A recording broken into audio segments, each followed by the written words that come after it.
As promised, we would keep you afternoon, and we did. We're going to close our performance today and our little talk with a piece of music that comes from the band books.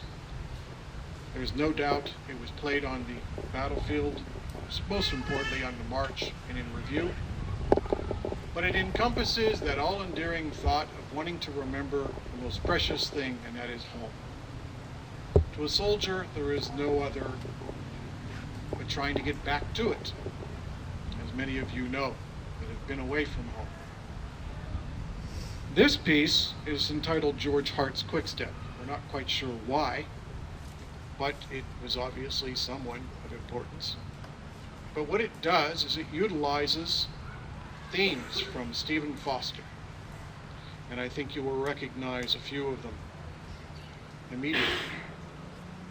And it incorporates it into a fashion in which the soldier on the march could have listened to some things that he would have listened to while at home, giving him words of encouragement, if you would, or sounds of encouragement, which was a common thing for this brass band and regimental band to do.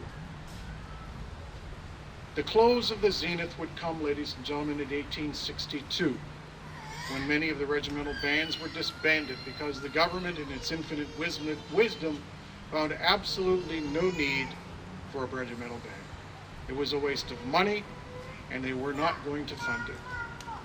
Believing that many officers had already reached deep into their own pockets and had paid, as our colonel did, to make sure we had the best instruments and also the finest rehearsal tents. Many would remain, but smaller brigade bands would be formed and utilized.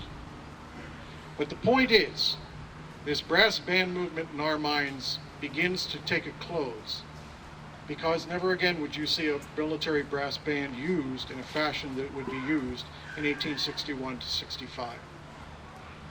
That in the breath of battle, and also assisting the surgeon in his call for the sick and wounded. That was our other duty. Many think that the zenith came many years later, when these brass bands would go back to home and they would again flourish. Yes, they did. And many would think that it would come at a time when a fellow by the name of John Philip Sousa would come along. There's no question that Sousa gave a great presence to American music. I look at Sousa as the healer.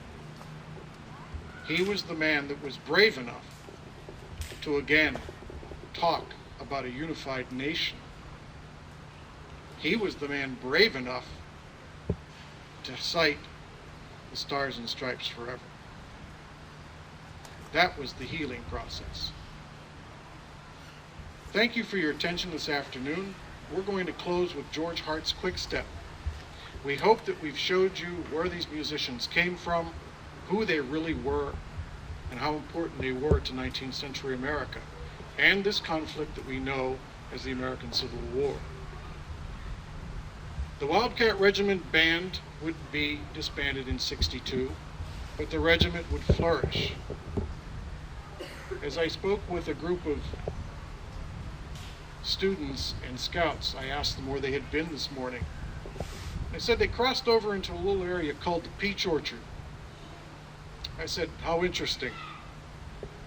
Because on that hot July day, July 2nd of 1863, a group of men from western Pennsylvania would find themselves in the mouth of hell, being subjected to a charge by Mississippians and others under Barksdale.